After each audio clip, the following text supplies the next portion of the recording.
Bueno, muy Good afternoon. I'm Juan Ignacio Martinez Does. It is 10 past 4 p.m. on August 27th. I will open the floor to this panelist that um, it's a sportsman panel. Passion, it what brings people together. Some people run, jump, celebrate success, and some uh, are sad when they lose. The others plant, harvest, and celebrate when the first rainfall appears, the first drop of rain appears after a long drought. In the agricultural sector, passion is the engine. It's a legacy that comes from our parents, our grandparents, and which we transfer to our children, and sometimes it helps to make crazy decisions. For example, in this 28th Congress, a group of crazy people decided to start no till, stop disturbing the soil, leaving the plow aside, and started to practice no tills. We are going to talk about that, how to tame those passions, but without cheering down, how we can overcome defeat. And what about technology? What can we do with the huge amount of data that we have? This happens in sports, but also in farming, because we know what's the temperature in the soil, or you receive also a message in your cell phone telling you that the planter cannot start because the soil is too wet. You can ask questions at the right section of your screen.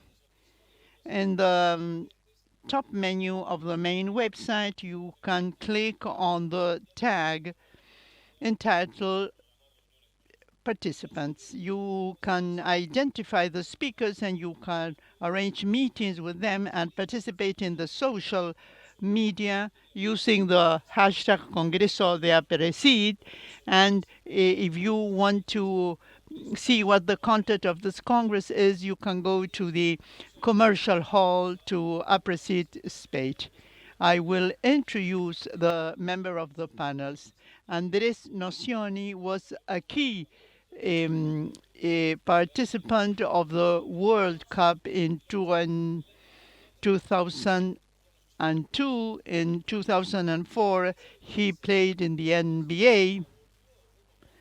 He went back to Europe to continue playing, and he finished his career in the Real Madrid, and he is known as the most valuable player in those finals. Sergio Cachito Vigil is an ontological coach, and he trains people and teams. He's a specialist in young people education. He was the ideological leader, the coach of Las Leonas hockey team. Right now, he is the coach of the hockey Chilean national team, female national team. We will ask the we will first listen to a video, and then he will tell us what is it that he wanted to tell with this video.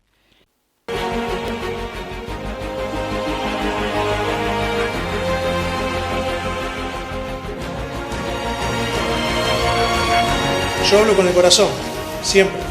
Confío en mi corazón, confío. I trust my heart because this is what brought me to this place.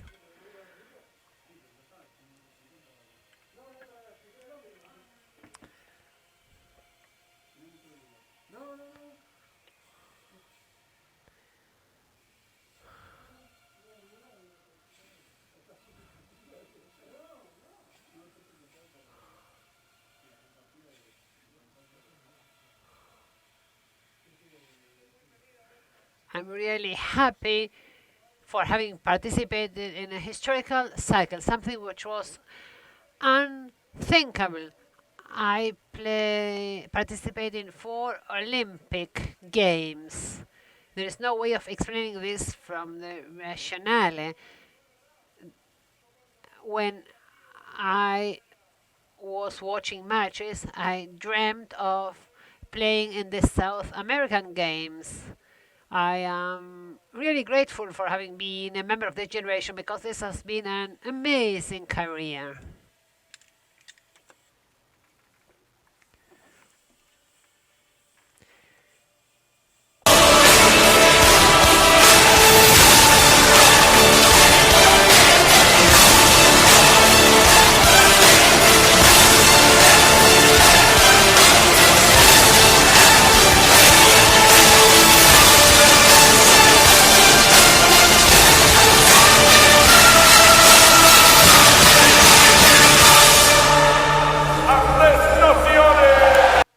The champions.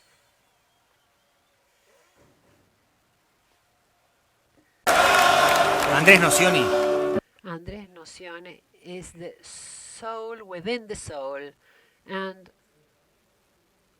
is, uh, and he's only that.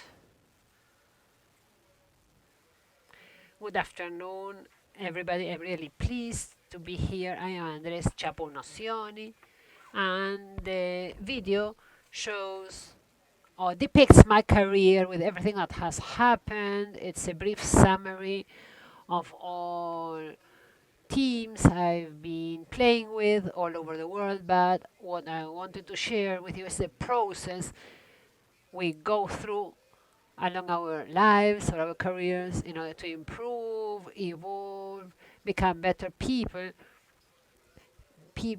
human beings who are better prepared to face what life is bringing us. When they called me and told me what they wanted to do, what they wanted me to share with you, they mentioned the word passion.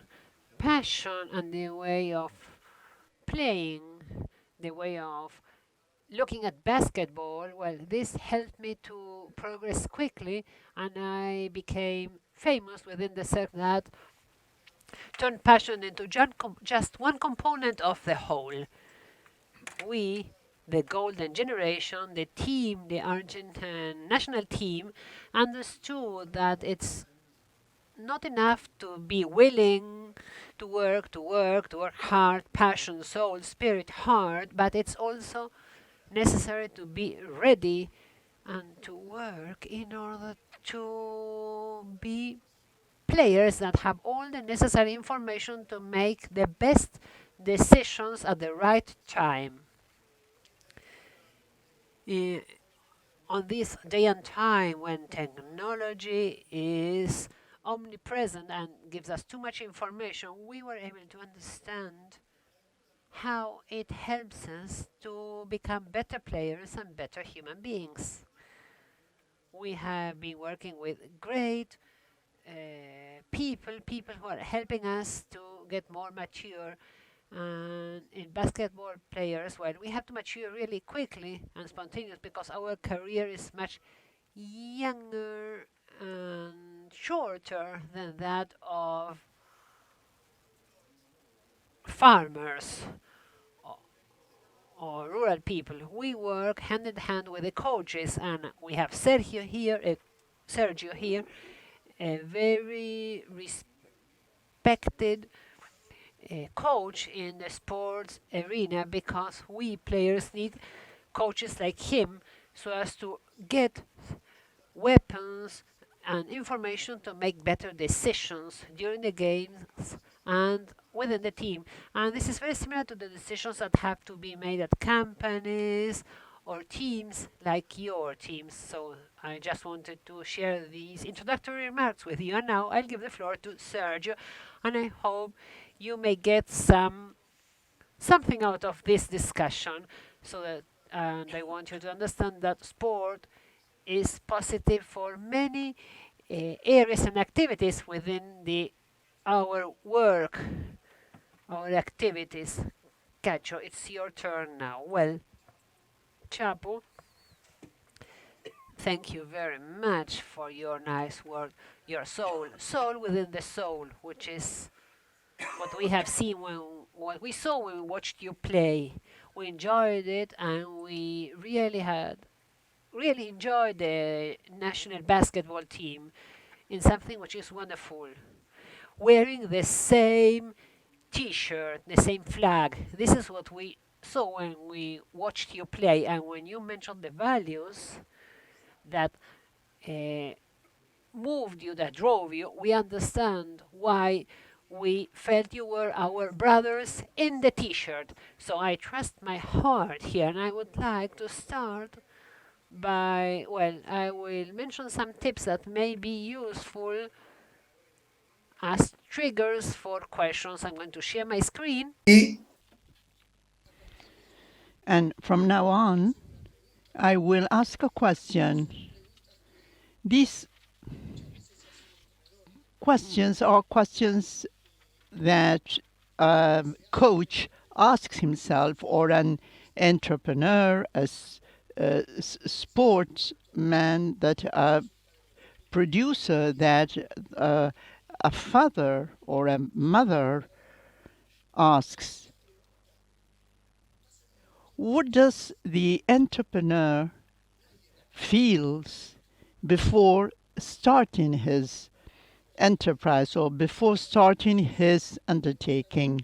In our life, when we live our life for earnest, we are all the time starting new things.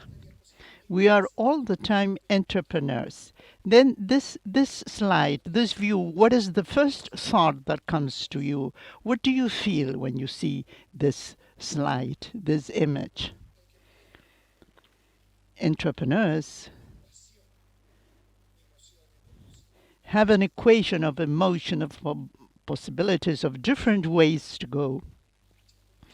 And only then, Chapo was saying, when that happens, don't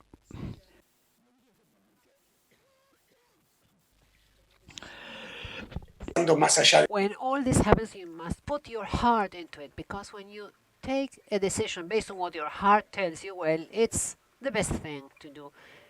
It will be magnificently complex, not complicated, but complex, because along our path there are many people, many projects, many dreams, many realities, many beliefs, and situations. Because along our path there are human beings who make that path of life change continuously. Now, what path should we choose? Because he who starts or moves along one path, well, sometimes people want to be the number one, the leader, and to be the leader, well, results have to be achieved once and over again. And the path we want to choose is it the path of becoming the number one? Well, we have to keep results and produce results continuously. If we don't achieve results, you won't be the number one any longer. And if you don't achieve those results, you may think yourself that you are not a leader. I think there is also a path related to being as good as you may be the best team we may be the best company, to live each day and to allow everybody to live each day. Of course, that path is also based on results, but basically the most important path is related to sustainable values, and this is a very important choice we have to make. How do we want to move along the path? Along which path? I believe that along this path of becoming as good as you may become, you don't need enemies or rivals. You have to compete against your own limits, and you have to become a strong and good professional. You cannot negotiate professional excellence and the fact of being a good human being. So beyond the results you may achieve, this is not what keeps you up at night, the numeric result, but the result that goes beyond that. And of course, it includes the numeric result, but it's not the most important thing. I believe that along the path, the players and the athletes have turned me that what the secret lies in training your confidence more than your muscles. That no colleague or teammate should be left back along the path. This is our big commitment. I've also learned from players that confidence is a hand on our shoulder, which is always there. It might be Chapo, Luciana Aymar, Manu. When a player puts his or her hand on your shoulder, it's much easier to lead that team. But for that to happen, trust is built every day and it's conveyed from your heart, from being authentic. And when there is that confidence and trust, we may all flow and we communicate life.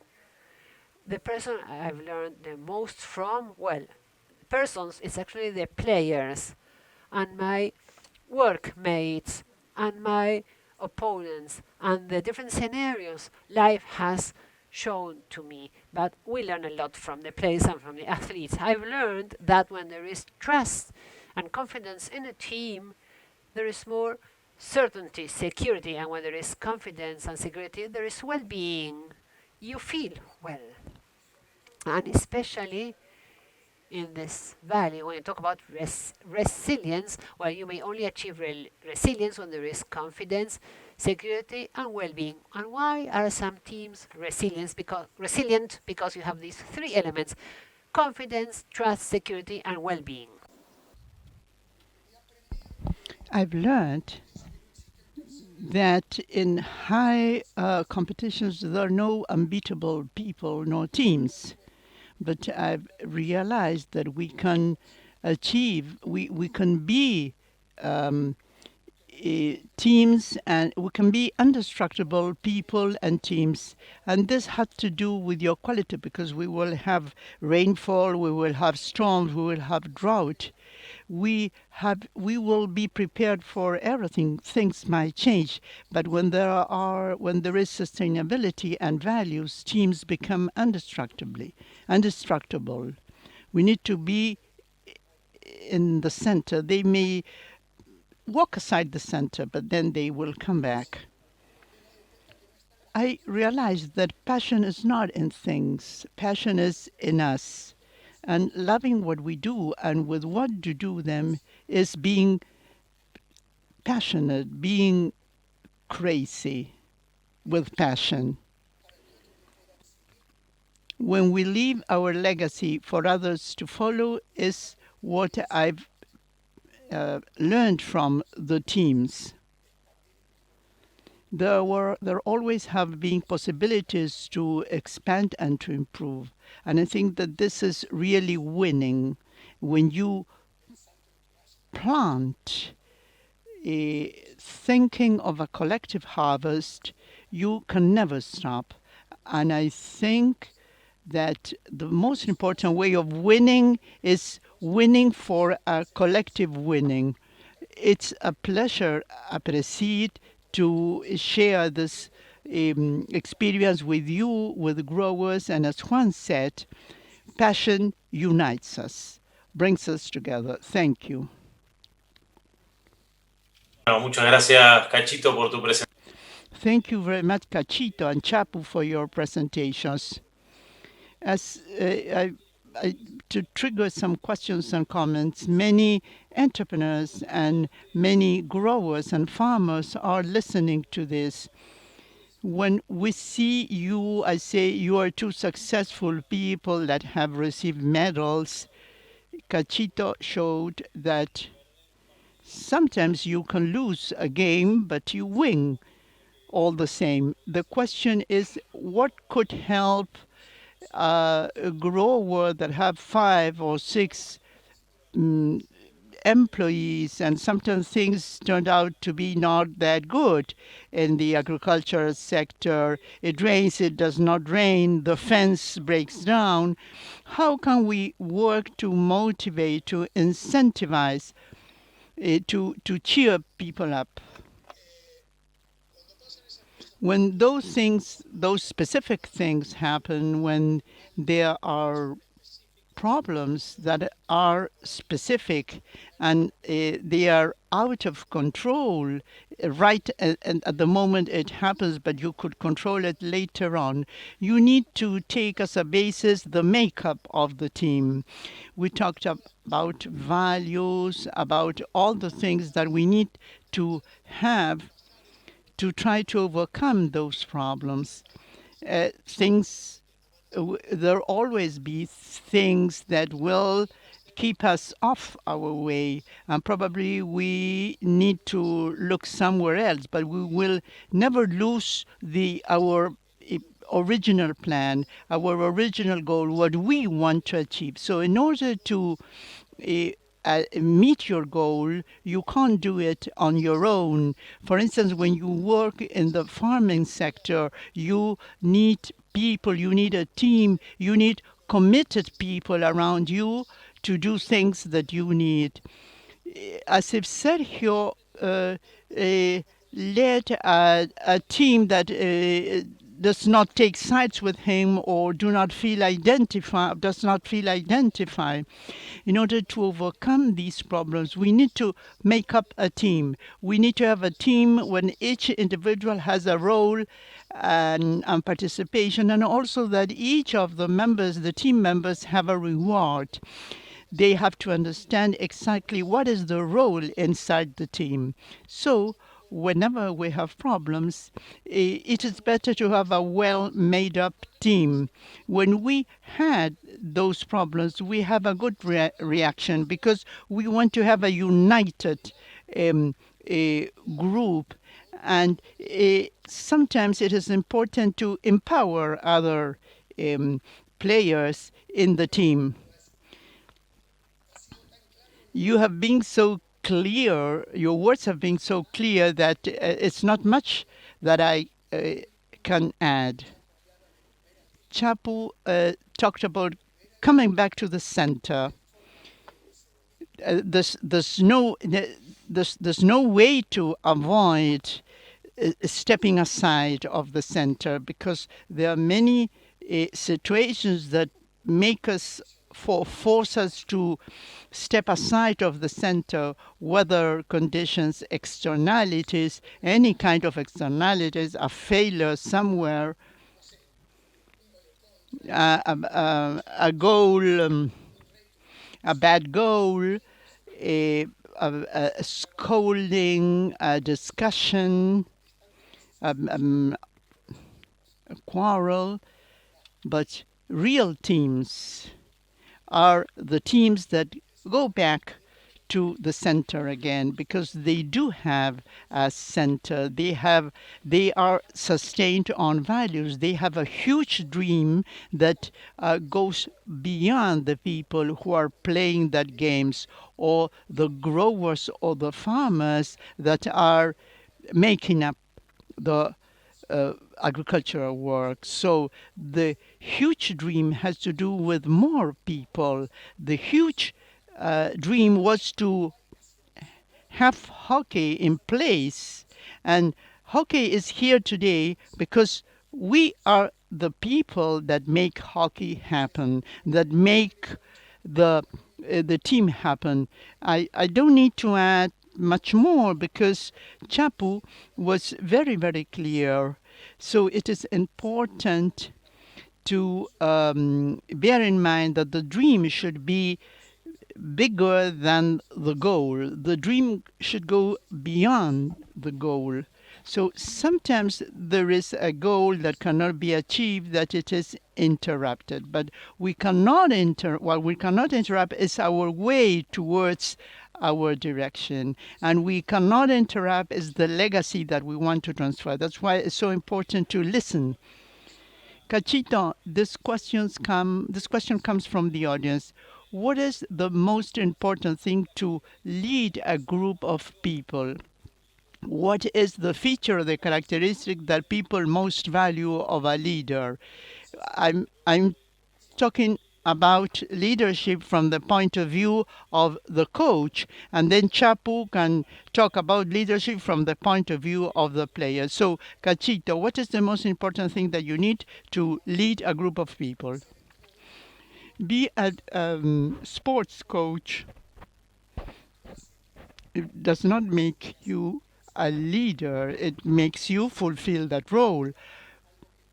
I think that what I have learned from players and from each individual person that gave me that role is that you are at the disposal, that you are at the service of leader, that you deserve being a leader. I don't believe in leaders, I believe in leadership. If somebody has the possibility to be in a leadership position, I think that the most important thing of a leader that has to be has to be at the disposal of his leadership role, and let him expose that leader that is inside him. There are different leadership levels at different moments, but I don't believe in the influence leadership, but rather in the inspirational leadership. I think that the player, Chapu, you can contradict what I'm saying, because I love that, because people don't want to be rewarded. People want to be inspired, want to be challenged, want to be moved, and try to give something that is mine to the other. I think that we can inspire, we can guide, and after that situation, we are persuaded or convinced of a specific way. Because one thing is believe and be convinced that there are essential values that make us learn new things every day. But there are many things. If I reward others as a leader, I lose the possibility.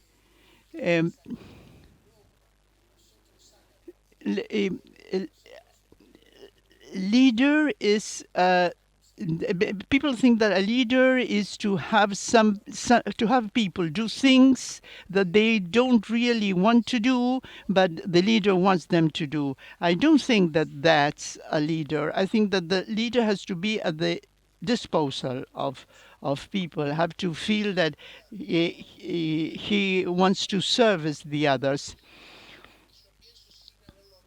I really think the same. I agree. We don't have the leader, the boss, the trainer was the owner of the team. That leader does not exist anymore. There are different types of leader. Although Sergio doesn't want to be a central player, it is true that the coach has a natural leadership feature because he wants to be responsible for that group. But there are different kinds of leaders. There's no more a single kind of leader. There are situational leaders, silent leaders, the group leaders. You can't. I mean, his leadership is not evident, but you know that there's something in the harmony of the group that it is thanks to that leader. If you don't look at the eyes to the other person, and if you don't understand what is going on with that person or what does he or she feel, it will be very difficult to understand his or her situation in order to take him or her to the situation I want him or her to go. But it's not because I want to influence on them, but I need to know what he or she feels.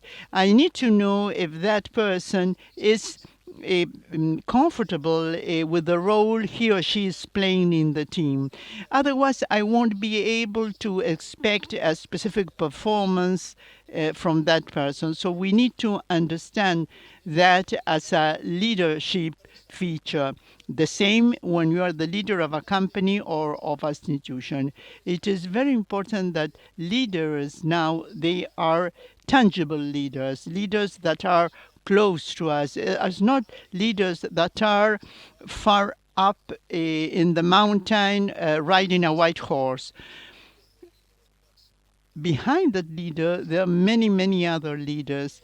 What Sergio was saying about losing the potential of other people if we are only focused on our own potential. It is important to have our own potential, our own confidence and trust, but we also need the potential of other people and the trust of other people. So when people go to the farm to work or to comply with the task he or she is expected to do, or to meet the objective he's expected to meet, we can have people, we can have committed people. And that happens to us. This is my point of view. This is the way I see leadership. Thank you, Chapo. In the introduction, I talked about technology, how technology has invaded us in our everyday life. But in the farming sector, you can know what's the temperature in the soil when you put the seed. You receive a message in your cell phone uh, to see what the weather is. The same happens in sport. You know the position of a player, whether if the player runs on the right side um, of the sport field or on the right side, he will be better off on one side or the other. How can we make use of this huge amount of data? Which are the most important? How did you manage to select the most important data so you can make sure that the information that you are receiving is really helpful? And how do you go about getting to know the opposer? You should start because I have learned a lot from basketball. Well, I have been related to rural activities for 18 years, so I've seen the evolution of technology in the farming scenario. It's an amazing technological evolution, and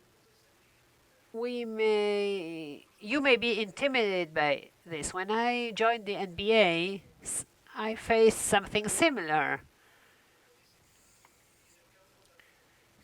And this happened to me when I was working in the rural areas too.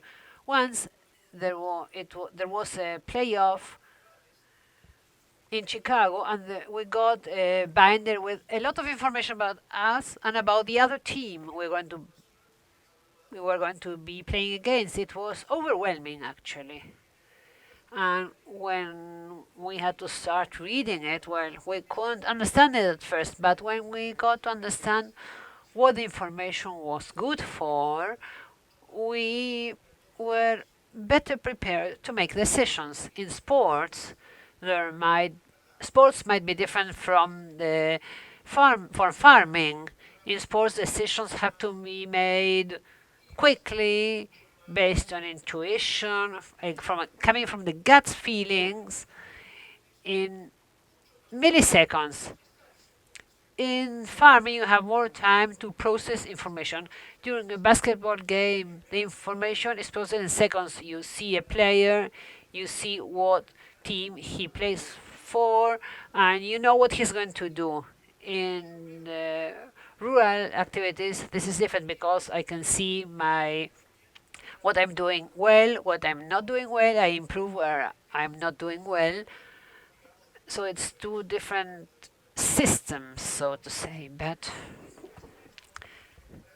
we have to improve in all cases. It's information. The information we receive is important. And in farming, now that 17 years have gone by and I get spreadsheets with yields and different scenarios and situations in my farm, I am better prepared to make decisions, better decisions and more accurate ones. So the mistakes or the errors, of course, decrease significantly. Errors and mistakes are part of the game. There will always be errors. We have to understand that. But if we get those errors to drop significantly, of course, our yield will be much better. So the technology is here with us. And we, as farmers or as basketball players or coaches, in the case of Sergio, have to take it up because technology is one more tool that helps us to make decisions. I fully share what you have said, Chapo, and I will share a story with you. When I was the coach of Las Leonas in 2001, we had to play the final against the Netherlands. We had played the zone game first, and we realized that the Netherlands coach had 3D glasses, and he got information from all the positions of the rivals in the short corners. And the Netherlands team had been the most effective one in the short corners because as soon as something happens, the coach would put on those glasses, had accurate information, and he shared that information with his team. And we were beaten 4-1 in that game. It was really hard because our players felt that we were actually prepared to win, because in the technical meetings, well, of the Dutch team after the game, they had all the information, and we had to watch the games using a VHS to see what had happened. So we were beaten by Holland, but actually both teams made it to the finals, and it was actually frustrating to see how they had information, how the other team had information which we couldn't share with our players. And I remember that we all got together and we said, okay, what are they doing with the technology when they are able to use the technology to see what has happened before? So they were going to see our failures or our weaknesses, and they could use that to overcome us in the next team. So we had to change our way of playing. We had to defend in different ways, and we had to create different ways of playing. So what happened? The technology will see what has happened, and the team will act according to that. So what are we going to do? We have to beat the technology, and we have to do something different. And at some point in time, that information will play against the other team, and something related to the emotions will happen. So we prepared many different things, and we tried to think how to overcome that surplus of information the other team had, and the whole team together devised a plan. Our team devised a plan, and we realized that playing a game involves much more than technology, and we were able to do things which technology cannot do, and they were beaten. And what happened? Technology is not useful. No, it is useful, and we have to get the best technology now. And we have to know that technology is information, it gives you knowledge, it helps you to minimize errors, as Chapo was saying, sorry. The speaker corrects himself, but it helps you not to make mistakes you could avoid. But there will always be mistakes, but we have to get ready to think what has happened. There is an emotional component, a component related to feelings and to the team that go beyond technology, but the technology helps a player to use information to get better, to get information about the other team and about himself, about his or her chances. But there's one thing which technology cannot do, that is make decisions based on human values. Technology does not take care of other human beings. There is no empathy in technology. Technology is not going to walk in somebody else's shoes. So the one who manages the technology is a human being, and I believe that it's very important to have technology and basically to know who we want to become as human beings when we face times of crisis and times of prosperity or good times. And in order we must know how to create a leadership for those who don't have technology. The Dutch coach helped me through the technology. But if the technology is good and caring for the soil is good, I hope we will all have that technology, because it's important to have good soil, good farmland in the universe. And not only for us, for everybody. Thank you, Cachito, for your thoughts and comments. And as you said, technology is important, it's key. You must have as much technology as possible, and you must understand it and use it as far as possible. But eventually, most things are managed by this, by your sensitivity, by the human being. I mentioned passion early on, and I talked about non-till. 30 years ago, some crazy people said, let's go to a non-till system, let's stop using plows. And today, on August the 27th, 2020, 100 years ago, some crazy madmen broadcasted their first radio program.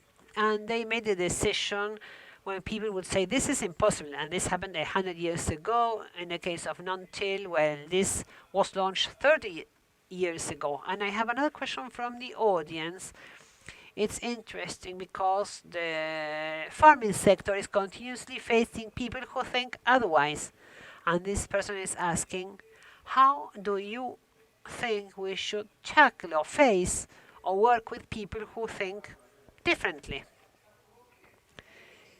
Chapo, well, I like that question because we all have different ways of thinking, different opinions. How do you handle this? First, by listening to the other person, by understanding them, understanding why they think differently, and walking in their shoes, because we shouldn't challenge behaviors or thoughts of the other person when we are not in their shoes. But when people think differently, or when they have a different kind of knowledge, there may be differences in opinions. So this does not mean that we cannot improve. For example, we should forget about the people when we are having a discussion. We should concentrate on the ideas, not on the people.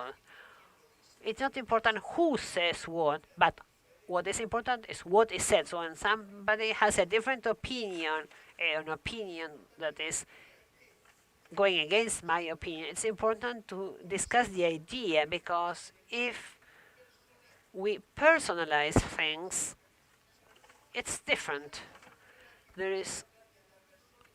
We start talking about the people and not about their ideas. So when Sergio says something which I don't think is right, I shouldn't say that Sergio is a hockey coach or that he's a coach, I am a player. No.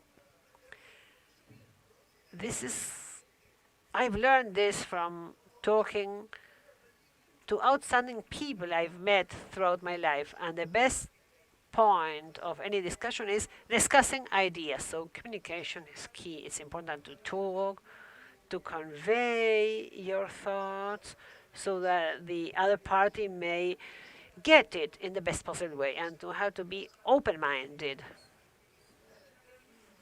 so that we may receive new information and analyze it.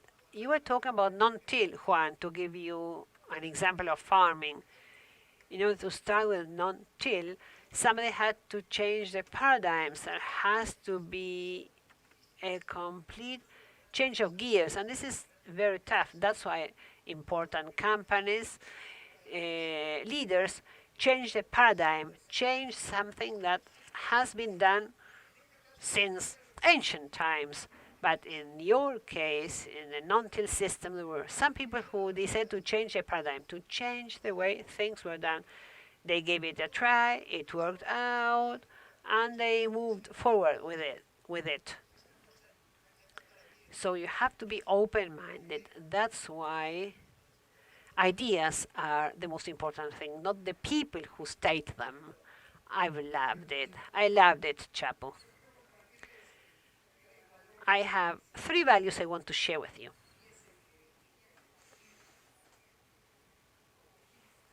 Que disfruto. 3 values I really share are thinking, feeling, and doing away with structures. But when I say thinking, feeling, and doing away with structures together, let's think. And it's not thinking without feeling, because feeling goes beyond yourself. It goes beyond the current time, the time of your team. It's related to your sports, to society, to future generations. And breaking down structures. The person I had, my worst time at the very beginning. So I learned the most from the team, but I had a very hard time because sometimes I was talking to them and I saw them think, I would see them thinking, well, we have a different opinion, a different idea, and this may happen to anybody, but we should never miss this component. Somebody who raises his or her hand to make you change your way of thinking. Sometimes we see people, we see the players or your teammates, you see that something is going on in their heads, and we should be able to listen to them. And I believe that there is nothing which is more wonderful, because this is not easy and comfortable, because the best thing is to get everybody to agree to what you are saying, but that's not reality.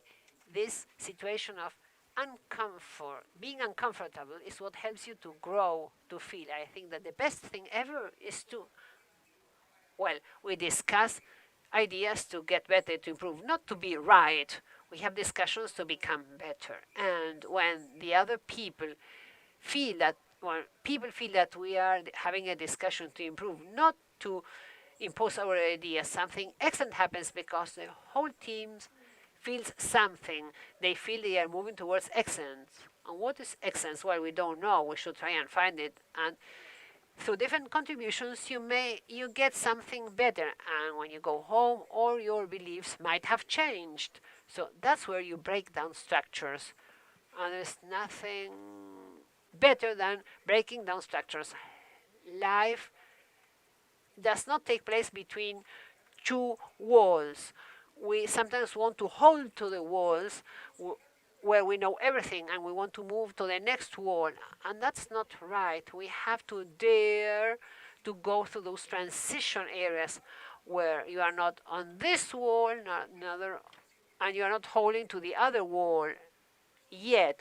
And that bare space between both walls, where you have nothing to hold to, those bare spaces are the best ones. This is wonderful. When you are there, you would like to stay there forever, ever after, with people that help you grow. Growing is uncomfortable, because when you're growing, you are always in that transition area. Growth,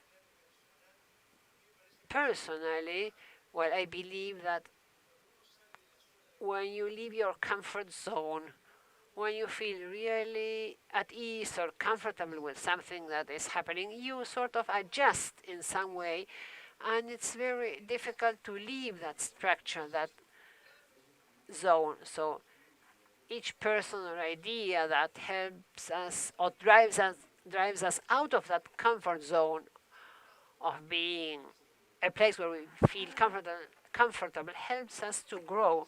So when we see a crisis or an important problem, usually it's a time when we grow, because when there is a crisis, we get ready to face it as it may be necessary. So if you have a crisis at the company, of course, there are different kinds of crises. But when there is a crisis that you know you will be able to overcome, well, it's a time when you grow. It's a time to react, to discuss ideas, and get more people to participate so as to be able to grow as a company, or as an organization, or as a team. We we encouraged and challenged everybody else to grow in our team. We were a team, to give you an idea of this issue of discussing ideas. We would sit at the table and we didn't talk about basketball at all. We talked about many different things that made us feel uncomfortable.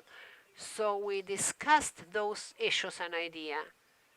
And without talking about basketball, we will become a better basketball team. I don't know if you understand what I mean, the way we created those relationships within the team. Chapu, something that happens. Está This there's something that always happened when the team is smooth, nothing happens. What coaches do is to cause crises, because when nothing is going on, not even learning is going on, because learning brings about crisis, because you don't do something because you don't have that something and you could have it, and so that creates a crisis. This is a sort of nutritional spice. You start to understand this with age. When I started, I was 21 years old. We really, before Indianapolis, in our training, really, we were winning. We were succeeding in all. We ran over everybody. There was no opponent for us. We had 20, 25 points above anybody, and somebody was winning us by 25 points, and really we felt very strange. Our coach was really our leader because we were too young, and so we didn't clearly understand our role in the team, and we felt uncomfortable. Why? Because Ruben saw our way. He knew that sooner or later we would have to face Russia, UAS, or any other team that would place us between the devil and the deep blue sea. And so he created problems that posed a challenge on us and made us understand that we weren't playing that game against Venezuela, that we were playing against Serbia or United States. It is very important to bear that in mind, as the coach has a specific objective, or he told us that we did we should know where our direction was, but of course you have to be ready to face conflicts. This is something that now I can understand. When I look back at those days, probably we didn't understand that then. What happens if a pandemic scam comes and we lose our jobs? What happens? At that moment, you listen to the player, the employee, the leader, the coach, the person that tills the land. when there are important crises, you need to think how will the coach solve it or the leader solve it.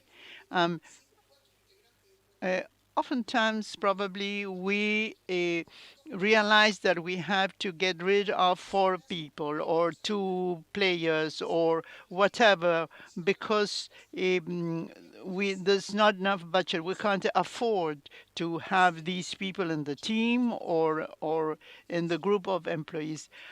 What could happen?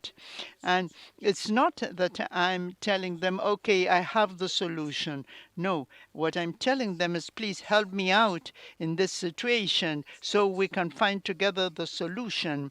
Because when you manage to find a strategy, and sooner or later we are going to play the most important game, but we didn't manage to find a solution. What shall I do? I can't cheer them up if I didn't find the correct strategy. Players might think, how come that the coach didn't manage to find a strategy? Uh, no, I could manage to find a strategy because I don't want to fire you. Please, you help me. And what can he or she tell you?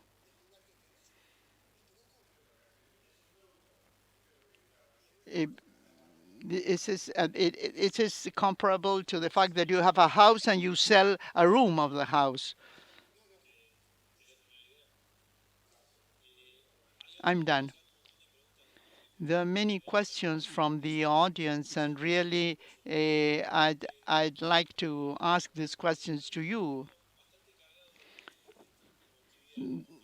This question is very emotional.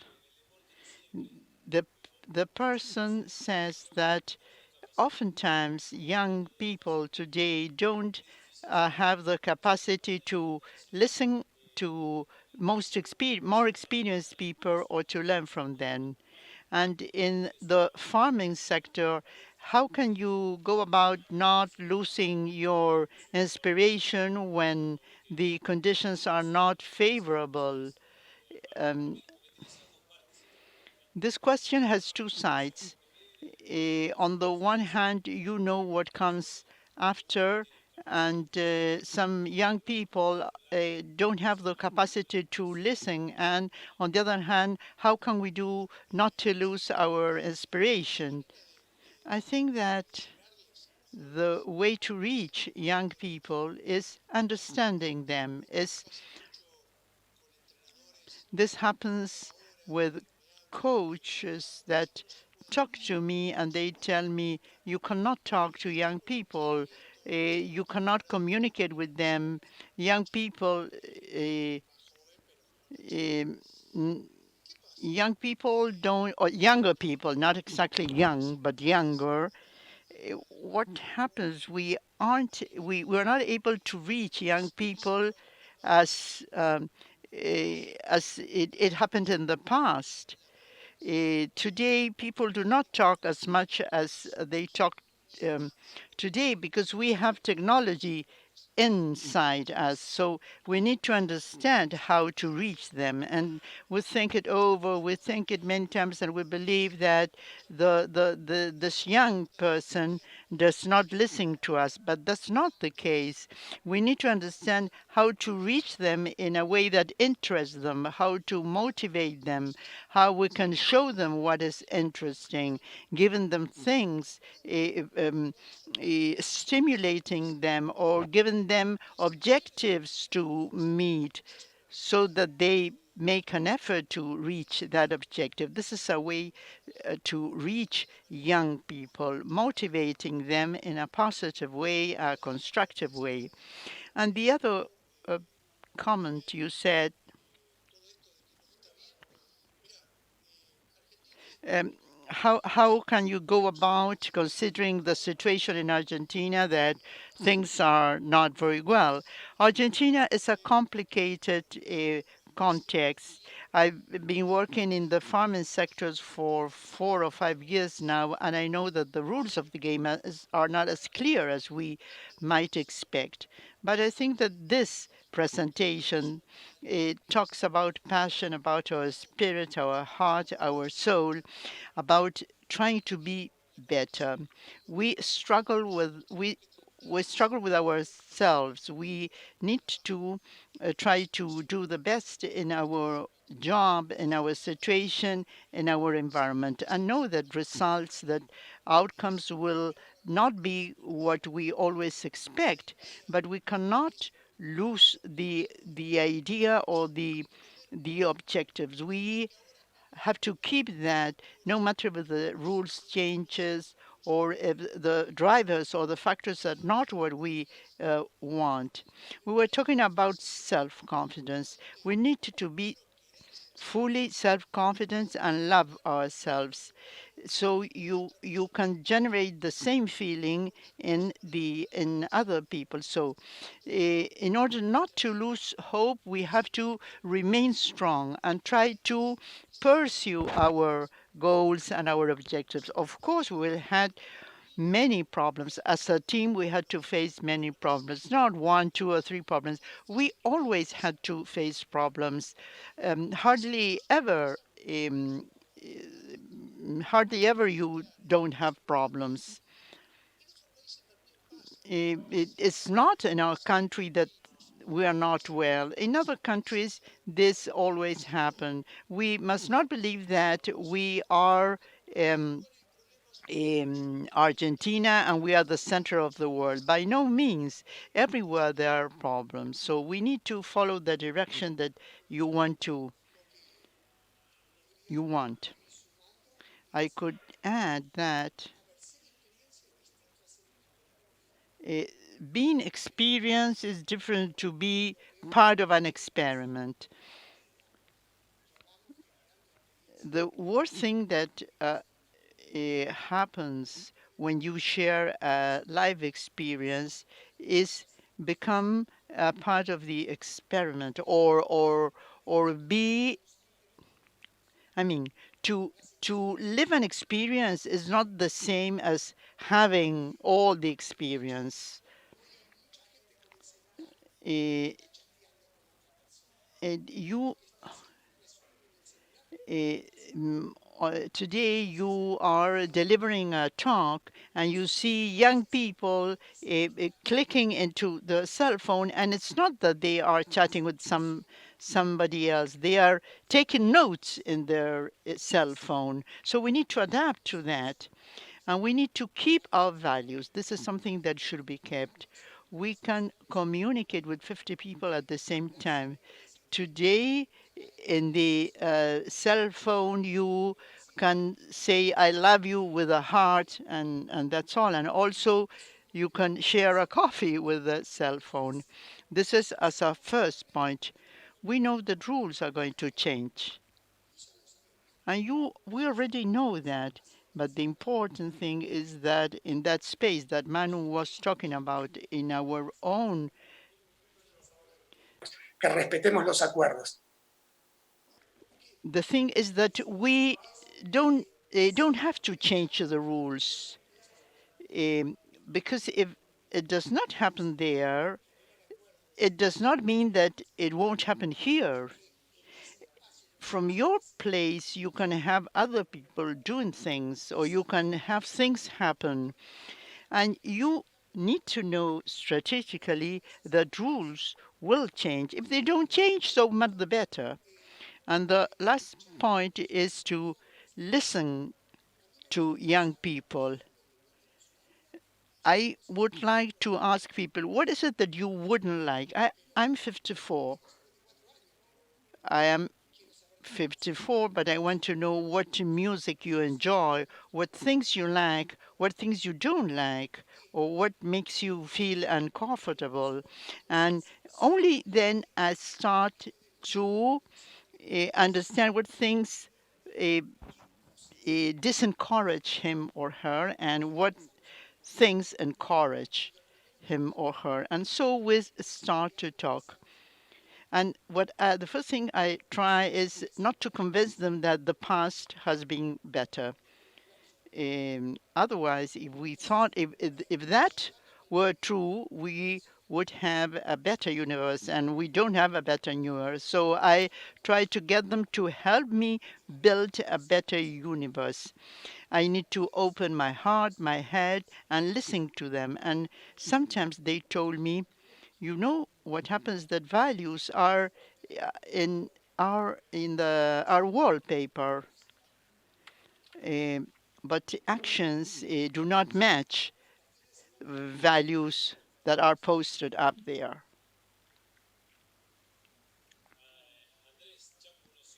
Andrés Chaponocioni, Sergio Cachito Vigil, we uh, we run of time. Time's up.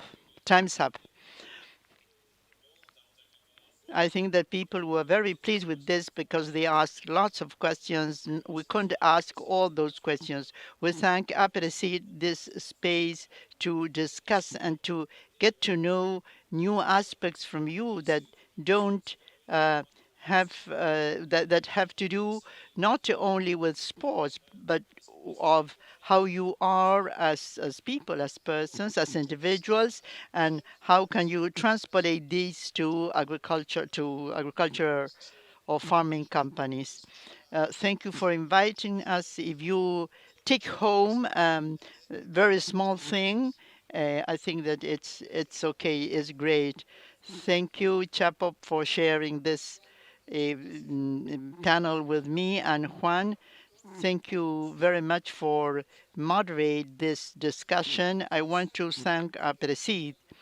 The interesting thing is not really that what we are saying is important. We are naturally telling what we feel, and we are open to learn things from others. And this is the way to growth. We stay with these thoughts, with these reflections.